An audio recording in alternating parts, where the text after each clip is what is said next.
Hey guys, and welcome to the Leftover Culture Review. Welcome to another super special episode. Do you know why? Because they're all special. Because you're here to enjoy them with me. So sucked in, I guess. Hey, pop quiz time. When I say supersonic speed, what do you think of? I can guarantee that it wasn't fat plumbers, bobcats, or kids named Alex. Fun fact, I have never reviewed an Alex kid game here on this channel because Sonic the Hedgehog, he is faster, he is bluer, and I think he just has some really incredible games. Like, I grew up playing these games, so I wanted to celebrate my love of Sonic, as I have done a few other times on this channel already, but I wanted to celebrate it by looking at his first foray into a fully 3D game. His graceful race into 3D happened over on the Sega Saturn. Today we are checking out Sonic R. So graceful might not be exactly the right word for Sonic's foray into 3D. And you might be saying, hold up. Before Sonic R, there was one other 3D Sonic game. Over on the Mega Drive and also released on the Saturn, we had Sonic 3D Blast. And this game isn't particularly great, but like the graphics are true to the 2D series, and I love the colors, and it feels, it looks like a Sonic game. It doesn't feel like a Sonic game. All the stages are basically isometric, which gives you another dimension to explore, but they weren't really able to like utilize the benefits of a 3D game. Now this game feels a bit fun and a bit quirky, and I love gimmicks, I love quirkiness, but controlling it was particularly hard, navigating the levels. It's not what made the Sonic games over on the Mega Drive lots of fun. It's different. So, the discerning among you may have realized that Sonic 3D Blast isn't actually a 3D game. It's an isometric 2D game that lets you explore the world kind of in 3D, I guess. And there weren't that many other examples of 3D Sonic, and definitely correct me if I'm wrong down in the comments, because I'd love to see some more examples of 3D Sonic before Sonic 3D Blast. But the cutscenes. So in the cutscenes for 3D Blast, we got to see Sonic rendered in beautiful 3D CGI, which obviously impressed Sega enough because Traveler's Tales, the company that developed Sonic 3D Blast, were brought back to develop Sonic R. And Sonic R is, as far as I can tell, the first polygonal 3D, like, full Sonic game. Over on the Sega Saturn, getting Sonic into 3D was proving difficult, and Sonic Team were working on other things like Nights into Dreams and Burning Ranges, which are both incredible games for the Saturn library, and they are great 3D titles, but they're not a Sonic game.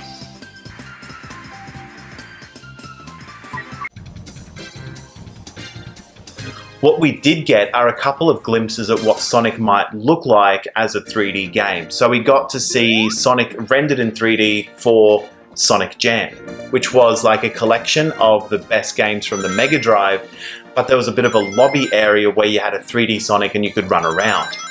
There was also the Christmas Nights into Dreams demo disc developed by Sonic Team, which had Sonic as an unlockable character. So you could have a 3D Sonic and run around the level and check it out.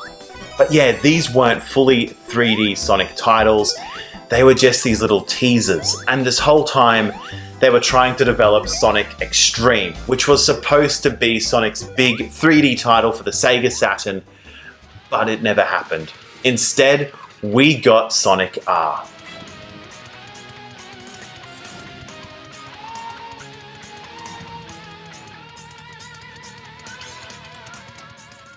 So, I want you to imagine, if you can, it's your birthday and you've got some friends over. Congratulations, you've got friends. You look incredible in those new sneakers and your mum cooked your favorite cake. Probably an ice cream cake or something. As far as kids' parties go, this one's off the hook. And you unwrap your first present and you pull out Sonic R. If you're anything like me, you've only got one other friend, so it's perfect.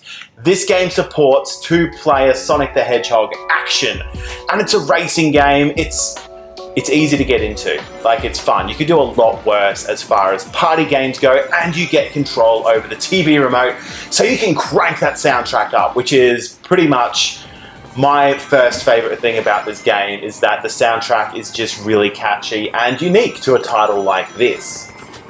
Okay, sit back, get comfortable, and let's watch that one more time.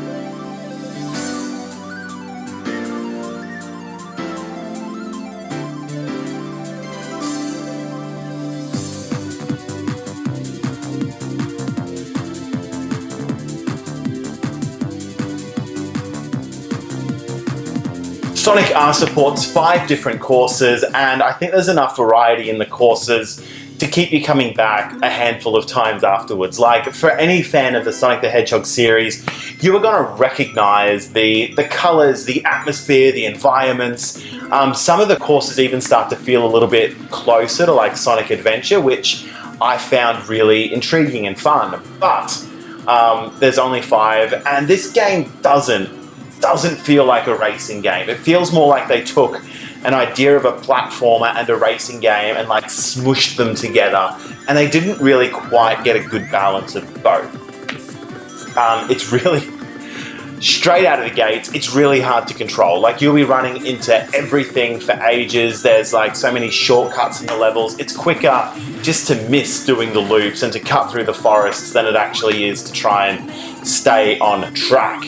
And these levels, they are like a 3D world. They're not like, you're not cut like just to stick to the track. You can like veer off in any direction, which doesn't help you race. But the exploration element is really important when you're playing this game, because you're supposed to find tokens, collect crystals, and find all the different ways to shortcut through the level, so that when you do have to face like the characters you can unlock, you need to beat them in a race to unlock them.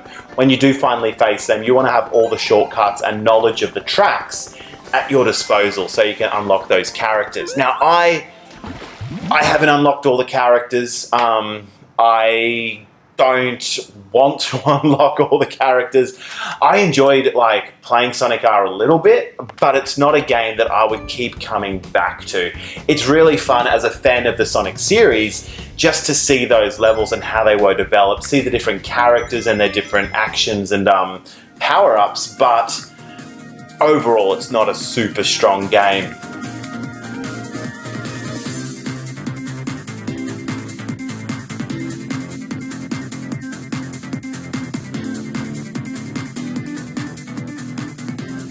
Yeah, Sonic had a really tumultuous history throughout that period trying to get a 3D game together, and nothing they were doing was really working, which is a bit of a shame. But it's definitely like the whole Sonic racing concept is one that they've explored before over on the Game Gear with Sonic Drift, and they were going to explore it again with games like Sonic Riders and at Sega and Sonic All-Star Racing. So Sonic Riders it's a little bit noteworthy because it was developed by Sonic Team.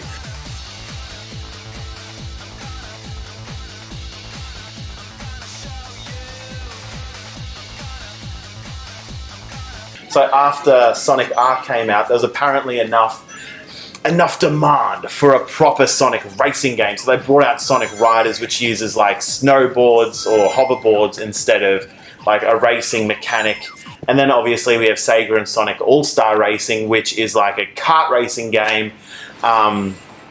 which still really incorporates a lot of that drifting, which Sonic R kind of introduced for Sonic, you know? Like the Spin Dash worked really well in 2D, but here in a 3D game, the idea of being able to drift around corners and creating like friction and torque through that is just like it makes sense for a Sonic game to have that component, and that's how they chose to represent it for Sonic R. So the racing Sonic games, they've revisited them. I really enjoyed Sonic and Sega All-Star Racing.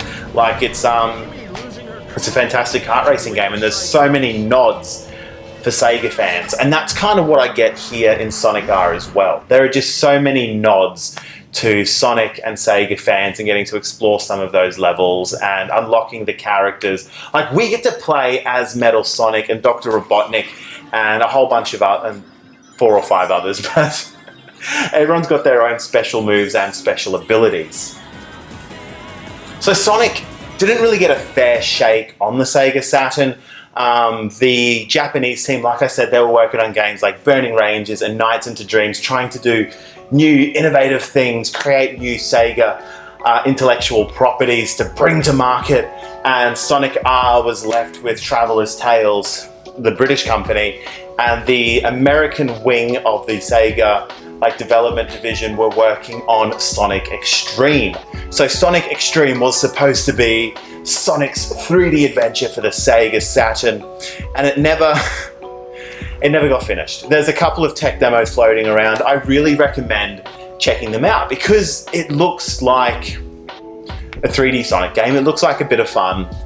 And I kind of wanted to end on this note that a lot of the work that went into Sonic Xtreme, you can read about, you can check out the tech demos, you can actually download a bunch of different tech demos to play on your PC or on your Sega Saturn. Like, you can play a 3D Sonic tech demo from Sonic Xtreme on your Sega Saturn, which I think is really cool. Or emulate it, which I did, which is really easy. So we have Sonic Xtreme, the tech demos. We also got to see Sonic Team put Sonic the Hedgehog into the Christmas Nights into Dreams demo disc. So we got to see a 3D Sonic, and you could play as Sonic in a Nights into Dreams game for one level. It's not a smooth, graceful experience. It really is just an add-on for a demo disc. But it's really cool that they decided to give fans of Sonic that little taste. And like I said, the Japanese Sonic team weren't working on the next Sonic game. That wasn't going to happen until, Sonic Adventure for the Dreamcast. So it really is just a little bit of fun. What I really wanted to finish on, and something that I was really excited about when I was doing the research for this episode, was that someone out there took the Sonic 3D Sonic Xtreme tech demos and turned it into an actual Unity level. So you can play a little bit of Sonic as he might have looked in a proper, full level, right on your computer using, it's a fan game. But I was really excited when I found it, and I really wanted to show it off at the end of this video. I really wanted to give Sonic R just a little bit of love because it gets so much hate. But for fans of Sonic and Sega games in general, like I said, the exploration is a little bit of fun. It's not the worst game ever, especially if you get it for your birthday, because there's 2-player modes, there's battle modes. When I say battle modes, you compete to find the balloons, but yeah, there's multiplayer modes as well as 2-player racing, and it's Sonic in 3D, and it's a really unique game for a particularly unique system like the Sega Saturn. I really love that it's a bit of an underdog, and it didn't get the love and recognition it deserves, and it's still not a lot of people's most popular first choice of console. But yeah, Sonic R, I think it's worth checking out if you are a fan of the series, if you're a fan of Sonic, not if you're a fan of racing games. Thank you so much for tuning in. Thank you so much for watching and being here while I talk about some games that I absolutely love. I do really appreciate it. I'm really thankful that you've tuned in. Please leave a like and a comment down below if you would like to. I was also going to mention over on the Leftover Culture Review website, I'm going to add a few links to the Sonic Xtreme tech demos, a bit of other research, as well as a link to that Unity game, just because I love it and I want to share it with you as well. So those links will be on the website and down in the description. If you are over on the website, you might have seen that I've restocked the Leftover Culture Review store. So there's a whole bunch of new designs and items there for you to check out if you are interested. Whew, it's a lot to say. I just want to say thank you so much for tuning in. Appreciate you so much. And until next time, stay tuned for more Leftover Culture. Cheers, guys.